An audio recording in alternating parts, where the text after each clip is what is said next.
G'day guys, welcome back to Bushka on Blitz. Happy to have you with me here today for the second in a little series we're running on the Tier 8 Premium tanks. Now this one's the Jagtiger 8.8, the Snowstorm, and it's a wonderful looking tank, and it's a near identical carbon copy in terms of superstructure, chassis, hull of the Tier 9 Jagtiger.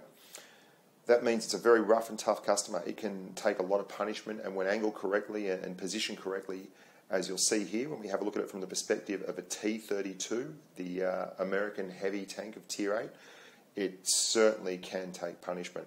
If you can hide that lower glacis, which is a weak spot of nearly all the top tier German tanks, you can be super successful with it. And the best way to do that is much like we're doing here, approaching a berm at a slight angle or a wall or something that hides that lower glacis, that big green spot, and lets you snipe over the top and farm credits.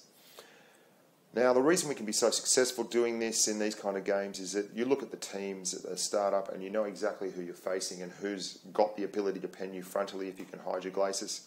And I looked at that in this game, there's not a lot there. Which leads us to the second part of this tank's statistics, the premium matchmaking. It sees +1, -2. So you will see tier 6, 7, 8 tanks. You will also see occasionally tier 9 tanks. Now, that's the issue for this, this wonderful looking tank. In tier 9 games, it has to fire premium rounds on occasion. They cost 4,500 credits. Well, that's not true. They cost about 4,400 credits per round. And due to the enormous rate of fire on this tank, you're over 13 rounds per minute with a gun rammer, even more with vents included. You can churn through 40 to 50 Ks worth of ammo in a tier 9 game very, very quickly. That's not guaranteeing pens either. So when that happens, the game can be inefficient in terms of making your money. But when it doesn't happen and you're in tier 8 games like this and you fire just armor-piercing rounds and you don't have to grind through all your consumables, you can make a really, really good amount of money, a really good return in terms of efficiency. I think we made 84,000 credits out of this game for a shade under 3k damage. Now, of that 84,000, we get 74,000 back. So replacing your AP rounds is a very cheap experience and something that allows you to, in tier 8 games, really make a killing across the board. When you fight tier 9 games, however, things can sometimes be a little tougher. And the third game will illustrate that, despite the fact that we do very, very well in the third game. In terms of just making cash, you'll see what I mean anyway. Now, back to the tank itself. It's very, very effective if you cover that lower glacis in any kind of situation, but it's very effective at sniping from long range. And one of the reasons for that is that it's got an accurate weapon, and it's got a super high rate of fire for a tank destroyer. And you'll quite often find tanks that wait for you to fire and then come out from a side scrap position thinking that they've got you covered and don't realise that you're going to take their tracks off and keep them standing still for quite some time. They really don't respect that rate of fire. And it's an important part of knowing your enemy in this game. As you know, any successful tank driver will tell you, if you don't know who you're fighting, then you're not going to have much luck applying tactics to them. Now you'll see in a second, the screen will come up. We'll have a look. I think it's under 3k damage. I'm pretty sure it is. It's a pretty convincing victory, that one. Yeah. 84,000 credits, 930. And we get 74 grand of that back. So only $10,000 in repairs and expenses. Now the next map's Castilla. I like to use this tank primarily as a sniper. I mean, it's an excellent sniper. If you see mediums moving forward on a screen like we did on that last map, you're more than happy to push forward because you know you've got your flanks covered. It gets terrorised by medium tanks. If you give them the opportunity, if you leave your flanks uncovered, this tank will absolutely get pelted. It's got huge, big barn door sides that are exceptionally weak, and you can be penetrated by HE shells from various tanks in this as well, which will really hurt you. What you need to do is play it like it's intended to be played, snipe a fair bit, and you'll get a lot of people in game telling you you're a bit of a noob or whatever, you're a wallet warrior if you're driving this tank and you're at the back. But you need to disregard people like that. Anyone that dies in this game tends to look for an excuse, find a reason that they're not accountable for the death, and especially if you see someone driving a premium tank, it's almost like a red rag to a bull. But back to the tank itself. It really excels here on Castilla when you can get heavies driving down that right-hand side or the right-hand flank of the map, and silhouette tanks up against the skyline on the castle and just in the middle of the map there. You can even fire back all the way to the left on that far left flank if you get spots. So there's plenty of targets on a map like this, and you're in a good position to cover a lot of different avenues, which is exactly what you want as a TD. You've also got good soft cover in that you've got some bushes and trees on the left or just in front of you there, and you can get behind them to increase your camo values, which is something you should really be doing in this tank, or even more importantly, you'll see the rock there ahead of me. Now that a pinch will cover your lower glacis and make you a far more effective sniper. If you've got somewhere to go to in terms of defense around your sniping position, you're always going to be much better off. But back to the credit making ability. This tank has to fire a lot of rounds, obviously, to make its money, which is not an issue because it's equipped to fire a lot of rounds and its AP rounds are cheap. What that does mean is that you don't have the high alpha to wait for perfect shots, line it up, and then take off a half of a tank for a third of the tank's hit points. That's not the style of this tank. It also means it's almost like a very noob-friendly version of sniping. You can take a shot, miss a shot, and you'll be reloaded in 4 seconds anyway. So you don't really lose out a particularly large amount by waiting on shots. Now, of course, there will be instances where you don't want to give away your position, or you're on very low hit points and exposing yourself for a shot's still going to be damaging to you. That's fine, but just be aware that you still that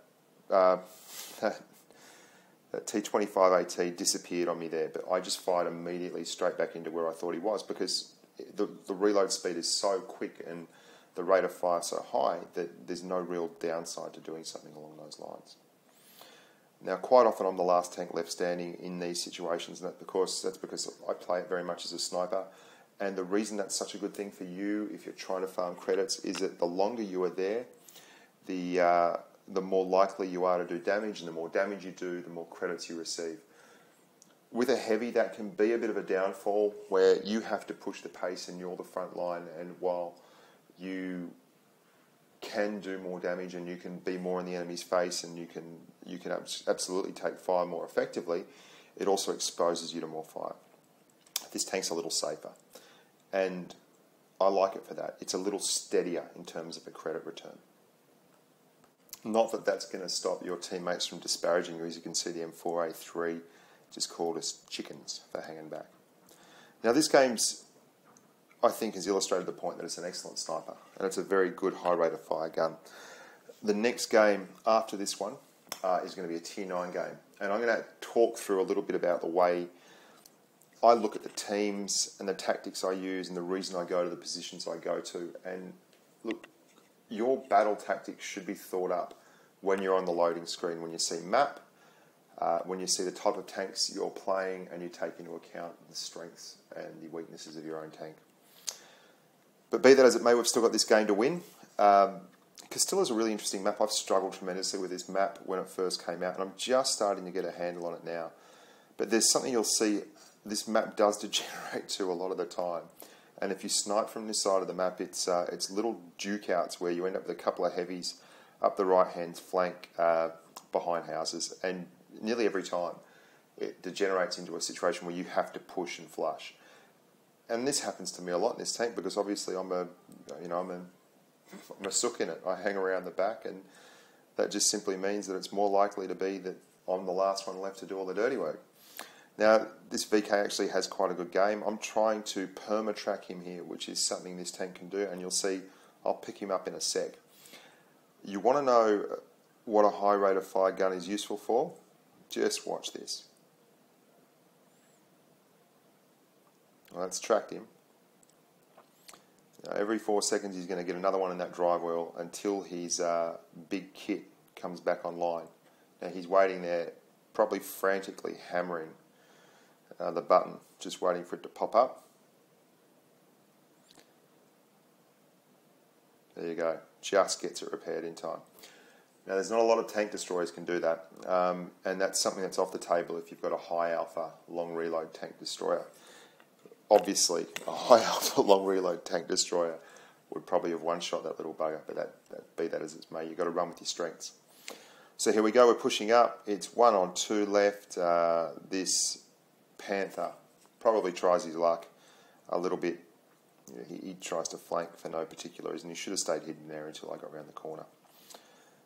But it's an easy win in the end, for me anyway, not for everyone else on the team. And it illustrates the point too about the return on investment if you don't have to blow a lot of APCR. I used one at the end there just to make sure that we did finish him off. So this time out we did, how much damage did we do? What's the tail of the tape?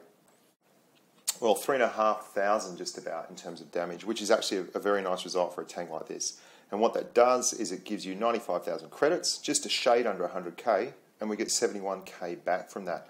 Because we didn't fire a lot of APCR, we didn't have to fire a lot of gold, but we did use some of our consumables as well. So it's cost us a touch, about 24,000. And that's something to bear in mind as we move forward to our final map, which is mines. And we're going to play this one, and we're going to stop this and have a quick look at the way I look at the map. I look at the teams, and I analyse how that's going to affect our tank and the best way we can go to make money on this map itself. Now I'm looking at that screen and I'm seeing 2 E75s, and I'm immediately thinking that that's going to take a lot of APCR frontally. I don't want to be involved with a frontal push on the hill in mines. That southern spawn is going to drive up through the middle of the map if I'm any judge, and those E75s are very strong tanks to drive up there and side scrape off those rocks. And I just don't have enough APCR with 10 rounds of APCR to do much at all, let alone the amount of cash it's going to cost me to try and stop them. So I'm going to go to the right-hand side of the map, go to the flank, the lighthouse, and try and hit the big unarmoured sides, or relatively low armoured sides, of those 2 E75s. Now this draws the ire of one member on my team in particular, this Deathgan, the ISU 152, who calls me all kinds of names during the course of the game, but success is reward enough in itself, I find. Here we go. Moving forward to our preferred position, there's a lovely little spot over here where you do actually hide your lower glacis, and you can snipe down on approaching heavies, other tank destroyers that are camping in the spawn area of the opposition forces, and obviously the sides of heavies pushing the hill and mediums who've rushed the hill as well. It's an excellent spot for a tank destroyer with a big, strong superstructure like the Jagtiger Snowstorm.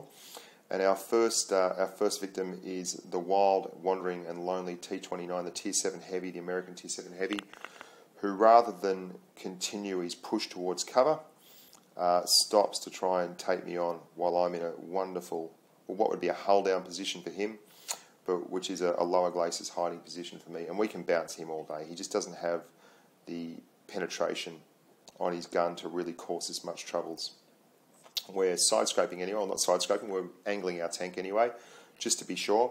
If we're watching the mini-map here, you'll see that there are the 2 E75s have driven up hard into the middle, just as expected, and I was less expecting them to actually flank, but they did. You can see they've had a very successful flanking manoeuvre there, and it's left us with quite a bit of work to do. I'm quite worried about that, and I do move over here just in case I can get a shot on that Russian TD in our respawn, but I don't have an angle on it. Right now I know if I move, I'm going to lose any tactical advantage I have. The only thing I can do is help my team by hammering these E75s as they crest this hill and push up on that Tiger 2 and the T54, which we really do. We pump a hell of a lot of damage into these guys. Not that certain members of our team notice the good work we're doing. That's not to say that the rest of the team isn't doing good work here, because they are. They're facing some pretty heavy tanks there. 2 Tier 9 E75s is a hell of a mouthful for any bunch of tanks, and they're driving hard with people coming up the flank as well. So it's no surprise that this came down to be a bit of a nail biter. We're up by one tank, but we're by no means out of the woods yet, because there's a full health KV5 coming around the flank, or just about full health. Another T34 coming from the southern spawn. And you can see here, they're caught in a bit of a pincer, these boys in the middle. Now, we've left our decision too late to move, so we're waiting basically for this T34 because we won't get another opportunity until we're frontally into him to put damage into this guy. And you can see here it's now 2 versus 3 and it's about to be 1 versus 2. Now, Death Gang, good on him. He takes out that opposition ISU 152. But it's now our job to clear the T34 and the KV5. And you can see the rate of fire on this tank. When you get a slow moving heavy coming across your screen, you can get 3 or 4 shots into him very, very quickly. Now, we've blown adrenaline here, but we haven't had to blow a heap of APCR yet. We do overuse our APCR at the end of the map, simply because there was a point where I had to pen. There was no questions about it. Every shot had to go in, because if it didn't go in, we weren't going to win and I wasn't going to survive. And that will be coming in a very, very short order. So here we go. We're driving hard around the corner. Now, just while I'm taking my trip towards the capture point, I run vents, rammer and binoculars in this tank. The first two are absolute musts, vents and rammer, because you're increasing everything in your tank, but you particularly want to increase your rate of fire, your dispersion, all those kinds of things. The third one, it's just because I was cheap and I do a lot of camping in it. You can see, look at them, they're not happy. Why stay there, camper? You not noob, everything. And they want me to stop and start typing to them when the capture's at 70. I mean, for God's sakes. Anyway, yeah, I run binoculars because I'm a touch cheap. And to be honest, if you're sniping a lot, it's not a bad thing to run. It gives you an extended view range and it's helpful. But it's also doesn't cost you an arm and a leg, and everything else is more or less going to be just a touch either way. The first two are really important. Rammers and vents, must-haves. So here we go. We've switched up to APCR because everything has to go down. We've got the KV5, but we've taken a healthy chunk off him, and we've already hammered that T34. We're getting very close here. I know if they had a push together, there could have been issues, but I've got them at low enough health, and the KV5 is a slow tank that I feel pretty comfortable. I get an engine fire on him, but that's his fault for sticking his ass out into the breeze. Now all I've got to do is knock one off each, and we get the unlikely win. Now this is really good for illustrating just how the credit system works. We've had to blow some APCR here. I felt it was very necessary in this situation. I didn't want to muck around, and I certainly didn't want to be missing shots based on the fact that I wanted to save 4,000 credits. You can see here he's trying to flank, but we get him and finish off the match. And not a congratulations or anything from the naysayers, but anyway. And you'll see here when we have a look at the actual results screen, we did very well. It was a gold mastery badge, which is always nice to get, and it was on a ×5 weekend too, so we got 11,000 XP into the perks, which was wonderful. Just a shade under 5k, but if you note there, 124,000 credits we earned, which is great. I mean, 124,000 credits will go a long way towards easing any kind of pain. But of that 124,000 credits, only 68,000 credits ended up back in our pocket, which is about 56,000 credits in terms of repairs, APCR, blowing adrenaline, those kind of things, using your big medipack. And that's where I have my issues with this tank. Great in tier 8 games. You start getting towards tier 9 games where you've got to use your consumables, and it can become a more difficult proposition. But look, if you mind your manners, you don't use all your APCR, and you play this tank intelligently, it's an outstanding competitor and a really good way to make money and also grind through those perks in your TD line. So thanks for watching Bushka on Blitz. Look forward to seeing you soon, and as always, don't forget to subscribe.